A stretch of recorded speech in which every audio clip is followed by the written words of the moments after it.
Të flasim për këtë ekuilibrin, siç kundër e përmendëm, mes trupit, mendjes dhe shpirtit. Në ditët e sotme, në një jetë që ka më shumë stres, ka më shumë ankth, më shumë pasiguri, shumë njerëz kanë zgjedhur që këto dilema, këto problematika t'i zgjidhim përmes formave të ndryshme të aktivitetit që është yoga. Ka qenë një ditë ndërkombëtare e jogës dhe në studio kam mbërritur dhe Klodi Jogës, që këtë rrugtim ka një dekadë të tërë që e ushtron dhe transformon jetën e njerëzve. Mirë se erdhe, Klodi. Mirë se të gjeta dhe kënaqësi gjithmonë që urime.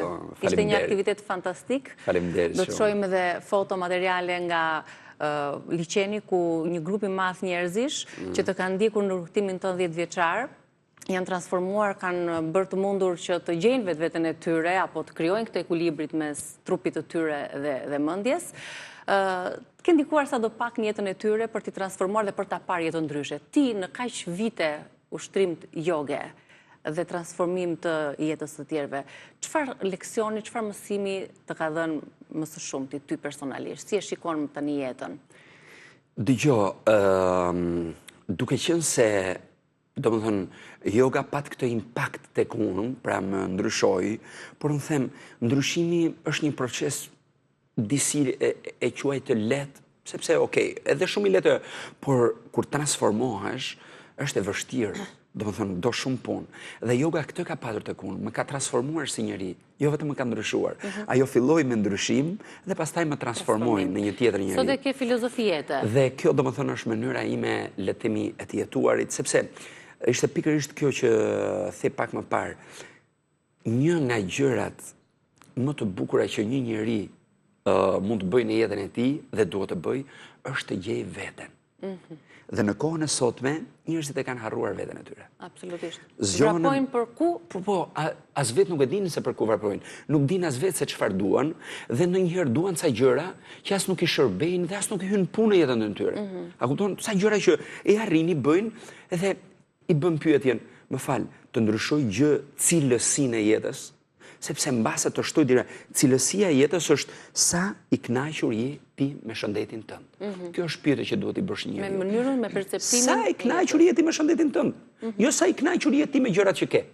Ti ke, super, janë gjëra materiale, me veten tënde. Trupin tënd, energjinë tënde, fundit sot shëndeti është më kryesori. Mund të kesh gjithçka, po shëndeti është ai që të përmbush. Nuk po i bëja se është një histori shumë e bukur kjo, por Aleksandri i Madh, besoj se e keni dëgjuar si histori, pra që donte të pushtonte, le të themi, botën, në fund fare dhe kur iku, 3 gjëra kërkoi, tha, dua që arkivolin të ma marrin mjekët, dua që florinjtë e mi të hidhen gjithë rrugës deri në fund, edhe duar të rrinë jashtë. Dhe e pyetën gjeneralet, po përse? Po të marrin mjekët, tha, që të kuptojnë, sepse kur vjen vdekja ti s'më sjell dot në jetë. Të kuptojnë njerëzit, tha, që gjithë atë pasuri që grumbullova po prap këtu ndonjë, dhe të them, tha, që unë erdha me dur bosh dhe me dur bosh po iki. Pra ai mund të jepte tërë pasurinë e tij që të fitonte ose të blente 1 sekond, nuk po them, nuk e shans 1 minutë, 1 sekond jetë, kohë të jetonte. Dhe unë personalisht nuk e shes. Le të më japin, sikur të ishte kjo mundësi. Thosha dëgjoj, të jap kaq miliona apo Bill Gates, më jep 1 minutë nga jeta jote nuk e shes. Absolutisht. Sepse unë them koha ime nuk është para. Koha ime është jeta ime. Ne jetoj me kohë, nuk jetoj me para. Njohuritë e mia, informacionet e mia, apo le të themi ato çka Bruna dhuron, pra në këtë bukurinë estetike të jashtme. Pra njerëzit tek Bruna blejnë këtë. Shërbimin e saj, apo tek unë, po kohën e Brunës nuk ka shans apo timen apo tënden, ta blej askush. Si edhe njerëzit që po na dëgjojnë aktualisht, që e falenderoj që po na ndjekin, është ajo çka ndajmë nëpërmjet nesh, është koha e jetës tonë. Dhe kujdes ku e dhuroni kohën tuaj. Është më e shtrenjtë se sa çdo gjë tjetër në këtë botë. Kur flasim për mirëqenien, për jogën, flasim për atë gjetjen e vetes, bukurinë e brendshme, sepse njerëzit që bëjnë joga dallohen, nuk e di kanë një lloj energjie, kanë një lloj mirësie, pozitiviteti, përveç një qëndrimi, sesa tek njerëzit që janë si më të krusur, më të zymt, ata që nuk e ushtrojnë jogën apo meditimin. Po sa ndikim ka kjo në bukurinë e jashtme? Një inkorporimi të dyjave, brendshmi se jashtmi. Sigurisht, sepse kur ti bën aktivitet dhe sidomos yoga, përveç se ti ndihesh mirë dhe energjizuar, ti ul dozën e stresit. Mirë po stresi, ne themi që është një burim trigger faktor shpërthyes i çdo sëmundje, por dhe një stres, lëkura jote nuk oksigjenohet mirë, nutrientët nuk shpërndahen mirë, pra dhe lëkura do duket si e zbekt, jo vitale, një lëkurë e lodhur, dhe natyrisht dhe gjumi. Të gjitha këto janë të lidhura me njëra tjetrën, është reakcion zinxhir, nuk kuptojnë pa njëra tjetrën. Dhe prandaj unë edhe pse si dermatologe gjithmonë them, bëni aktivitet, hani shëndetshëm, bëni fizkulturë, yoga, meditim, sepse çdo gjë është e lidhur, sepse sot është rritur mirëqenia, por duhet të rritet ndërgjegjësimi që njerëzit duhet të ngadalsojnë, duhet të fokusojnë te shëndeti dhe te mirëqenia e tyre e brendshme dhe jashtme, sepse nëse ti do ndihesh mirë brenda, do reflektosh dhe jashtë. Ndërsa procesi plakës, që është një proces që vazhdon në kohë, ne thjesht mund ta ngadalsojmë, ta parandalojmë, por ne nuk e ndalojmë dot. Por ne mund të përmirësojmë gjëra duke bërë këto lloj aktivitetesh, edhe unë jo më kot bëj yoga me Klodin dhe e falenderoj dhe uroj dhe për 10 vjetorin dhe i them faleminderit që ekziston, sepse jo vetëm për mua dhe për gjithë njerëzit që janë atje që shikoni ju në foto që bëjnë yoga, sepse vërtet ka transformuar. Është një familje mrekullueshme dhe një energji e jashtëzakonshme. Dhe po ti shikosh gjithë ata njerëz shkëlqejnë. E shohin gjërat e vështira me një sy tjetër. Dëgjoj. Kur ti çliron mendjen, çliron ato nga mendimet e tepërta, nga ankthi, ndihmon yoga për personat të cilët vujnë nga ankthi? Po patjetër që ndikon. Tani, pse i shikojnë gjërat në një këndvështrim ndryshe? Sepse shpeshherë ne ja vëmë fajin aspektit fizik. Pra, po marrim shembull në disa pozicione yoga, të cilat mund të jenë dhe sfiduese, një person do shikoj veten e tij një herë, thotë, "Wow, unë këtë, po jo, nuk e bëj." Sepse ja vë fajin formave që ka. Dhe kur vjen aty, domethënë, dhe ky djali që po flet thotë, "Jo, ti do vendosesh dhe do e bësh." Dhe sigurisht duke e ndihmuar, dhe kur e bën, dhe mbaroi thotë, "Wow, Klodi, e bëra këtë." Pra, edhe unë them, kur ti te kalon limitet që ti vë mendjes tënde, ke arritur të njohësh aftësitë e tua, fuqinë tënde, kush je ti, çfarë potenciali ke ti. Dhe automatikisht dhe i them njerëzve që kur i vën në një pozicion të vështirë në yoga, i them, "Është e vështirë?" Po pse mendoni se jeta është e lehtë? Jeta të vë gjithmonë në pozicionet e vështira që të shikoj se sa i aftë jeti menaxhosh atë situatë, sepse asgjë nuk është e përposhme. Edhe duke u nisur pikërisht nga këto gjëra të vogla. Absolutisht. Sepse edhe këtë them që në pozicionet e jogës, pra ti shikon, fillon dhe merr vetbesim, guxim tek vetja jote, fillon pastaj dhe komunikon me trupin tënd. Patjetër. Dhe fillon pastaj nëpërmjet kësaj lëvizje, të cilat rrit oksigjenin tek trupi jot, tek mendja jote, shkon dhe të ul pikërisht atë çka sot dhe për mendjet e bruna është smundja e shekullit. Stresi, ankthi. Tani, të kthehemi një çik tek pjesa, le të themi, ankthit. Kisha bërë një video dhe para ca ditësh, sepse më shkruan një pjesë e madhe e njerëzve kur bëhet fjalë për shkakun që flas për pjesën e ankthit. Dhe di për ç'a më vjen keq, është sepse një pjesë e madhe janë të rinj. Dhe kjo, domethënë, është e frikshme, a kupton? Dhe pse ndodh kjo? Ndodh domethënë sepse nga të gjithë këto informacione që shikojnë këto gjëra domethënë negative nëpërmjet telefonit, a kupton? Edhe në them, pyetja është kjo. Ti çdo shkak, domethënë çdo pasojë ka një shkak diku. Ti je i vetëdijshëm që ke një ankth. Pra, ankthi çfarë është? Janë këto emocionet, frikat, por janë këto mendimet kaq të shpejta që të vinë në të qinjtat e sekondit që ti nuk arrin ti kontrollosh dot. Po, ato të krijojnë një lloj paniku. Patjetër, edhe ti thua që okay, pra, unë them ti nuk po i trembësh mendimeve, ti po i trembësh simptomave që po japin këto mendime. Që do të thotë, frymarrja, çfarë po ndodh? Po më dhem zemra, po do shkoj te kardiologu, po mushëm me frym, do shkoj tek pneumatologu. Pra, të tëra këto janë efekte ansore që i japin tek trupi. Pra, atje ku është akumuluar më shumë frika. Për shembull, ke një bllokim emocional, diçka të ka ndodhur, do ta japi tek zemra, rrajet e forta të shpeshta të zemrës. A kupton? Dhe unë them, tani mos ju tremb simptomave që po jep kjo gjë. Pra, ti duhet, se them, nga mëngjesi që ti zgjohesh, Këtë i bëj pyetje njerëzve që më shkruajnë ndonjëherë. Zgjohesh po themi në orën 6. Se një njeri anksioz, që nuk merr edhe një trajtim, le të themi, në përgjithësi nuk fle shumë. Edhe më them, zgjohesh në orën 6, po, vetë fle në orën 12 natës.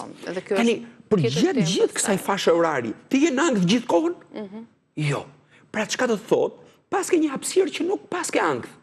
Pra, qënë ke okej ti, thjesht në disa momente ti e fut trurin tënd, domethënë në këtë lloj gjëra mendimesh, edhe them, dilni në natyrë.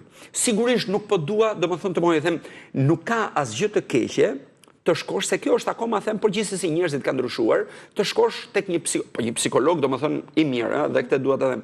Por them këtë, mos u bëni varësie të ilaçeve. Absolutisht. Përpiquni, për shembull, që them, gjëja parë, fundamentale, po, dëgjove të ndë njëherë. Dhe dilni në natyrë, është ilaçi me koston zero. Dilni në natyrë, hiqni këpucët, hiqni çorapet, hecni zbathur në bar.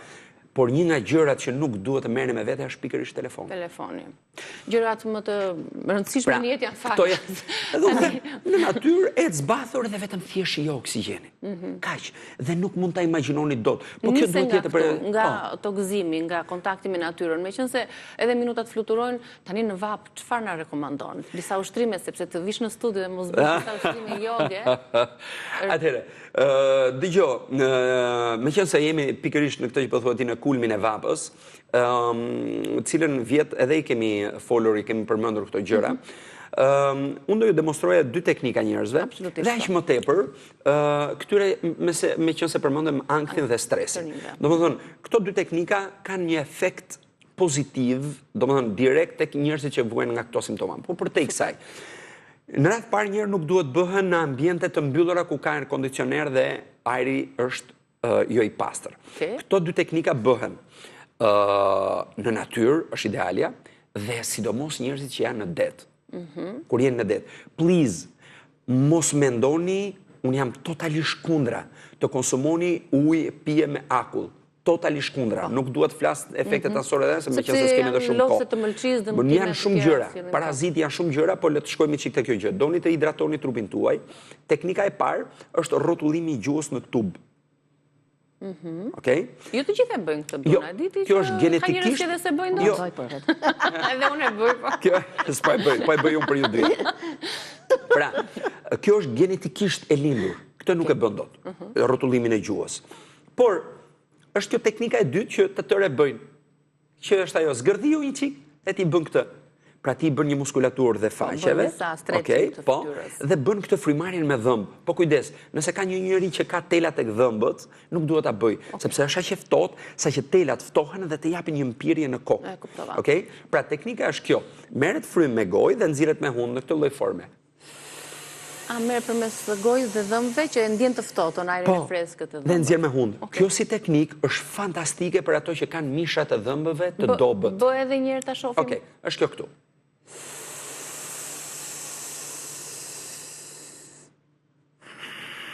Dhe nxjerr me hund frymarrjen. Dhe direkt.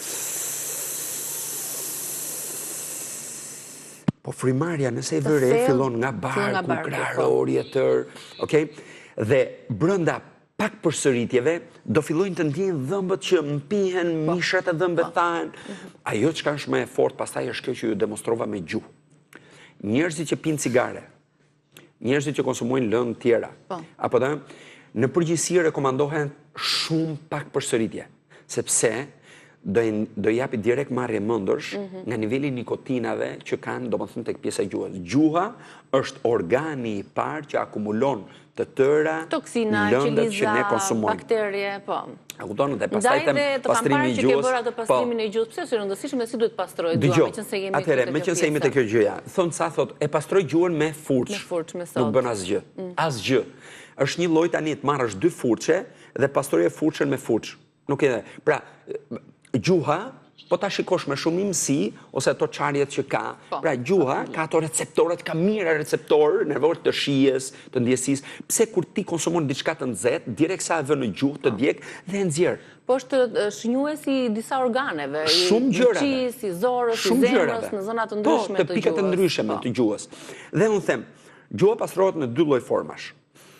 Idealja është me bakër, një bakër të mirë. Pra janë ca gjëra që unë kam porositur, që ne kemi që i përdorin tek mjekësia ayurvedike, që është pastrimi, është e vetmja që të bën pastrimin e gjuhës, domethënë në mënyrë fondamentale. Të ndryshon shijen komplet, aromën në mëngjes kur zgjohesh. Por nëse njerëzit nuk i kanë këto gjëra, them, mund ta pastrohet me thik ose me një lugë bakri. Jo shumë të pret. Një sekond, jo, tek pjesa e thikës, jo me thik sharr, se nuk bën prap asgjë, por të jetë një thik e mpret, por të jetë një metal i mirë. Dhe bën vetëm këtë, në këtë lloj forme. Poshtë, sikur po shtrin diçka. Dhe do shikojnë disa gjëra që do dalin aty, të cilat domethënë janë çik dhe të çuditshme. Po, janë të gjitha bakteriet mbetjet. Në mëngjes është gjëja e parë që duhet bëjnë. Zgjohen, është gjëja e parë që duhet bëjnë. Mbas kësaj unë këshilloj o të konsumojnë pak vaj kokosi, i cili është fantastik për të bërë pastrimin e këtyre, të bëjnë gargare dhe ta derdhin, dhe më pas mund të konsumojnë ose edhe vaj ulliri. A kupton? Pra mund ta konsumojnë dhe ta pinë, po e para duhet ta nxjerrin, sepse janë toksinet që janë vendoshur në lëvizje. Po. Dhe pastaj janë këto lëngjet që unë pi, ujin me ginger, me limon, etj, që është ushqimi im i mëngjesit. Dhe një tjetër sugjerim që mund të jepja për shembull njerëzve tani që është në pragun e verës, thjesht kur keni ngarkesë, jeni të ngarkuar, është thjesht relaksoni duke ushtrirë në këtë lloj forme. Pra në mënyrë që të shtrini muskujt, që të qetësoni fundin e shpinës, tensionet, dhe shkoni të çoni sa më shumë oksigjen në drejtim të trurit. Shumë faleminderit. Na duhet një hapësirë tjetër të marrim disa ushtrime shumë relaksuese dhe të shëndetshme. Duhet kisha ardhur më herët, po ja që në shërbim të popullit herën tjetër. Shumë faleminderit doktore Zhbruna. Kalofshi një ditë të bukur, shihemi nesër me Rezidelli. Mirupafshim.